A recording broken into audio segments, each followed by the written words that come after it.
అమ్మా ఏం చెప్తాళ్ళు? చింతపండు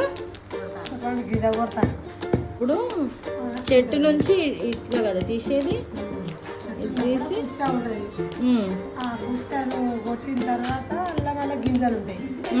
ఆ గింజల్ని కూడా మళ్ళీ కర్రతోటో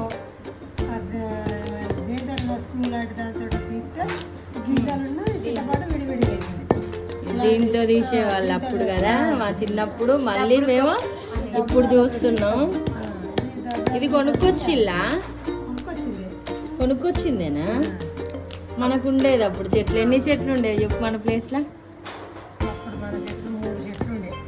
3 చెట్ల కాయ. వేరే వాళ్ళు కూడా వచ్చి తీసుకునేవాళ్ళు, పాలు పెట్టేవాళ్ళు. ఇప్పుడేమో మనం కొనుక్కోవాల్సిన పరిస్థితి వచ్చింది. ఇది ఎవరి కోసం ఇదంతా? ఈ చింతగింజలేమో ఇవి ఇచ్చి ఐస్ క్రీమ్ కొనుక్కునే వాళ్ళం మేము. ఐస్ క్రీమ్ కొనిచ్చేది. ఇప్పుడు పంచదార ఇస్తారు. ఇవి అమ్ముతేనా? మా చిన్నప్పుడు అయితే ఇవి ఐస్ క్రీమ్లు కొనుక్కునే వాళ్ళం. ఇవి ఇచ్చి అమ్మ కొనిచ్చేది. చింతపండుని ఇలా చింతపండు రెడీ అవుతుంది.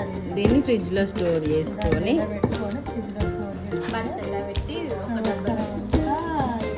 పండు ఎలా ఉంటుందో అట్లా ఉంటుంది.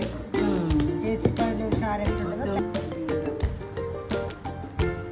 ఫైనల్గా ఇది ఇలా ఉంటుంది. ఇది నా కోసం తీసింది. ఇయర్ మొత్తం యూజ్ చేసుకుంటాను దాన్ని. ఇదే ఇప్పుడు మా అమ్మ మా పిన్ని చెప్పిన ప్రాసెస్ ఇదంతా. చింతకాయలు చింతపండు అయ్యే ప్రాసెస్. దీన్నే మనం పులుసులు, కూరలు, చారులు వాటికి యూజ్ చేస్తారు.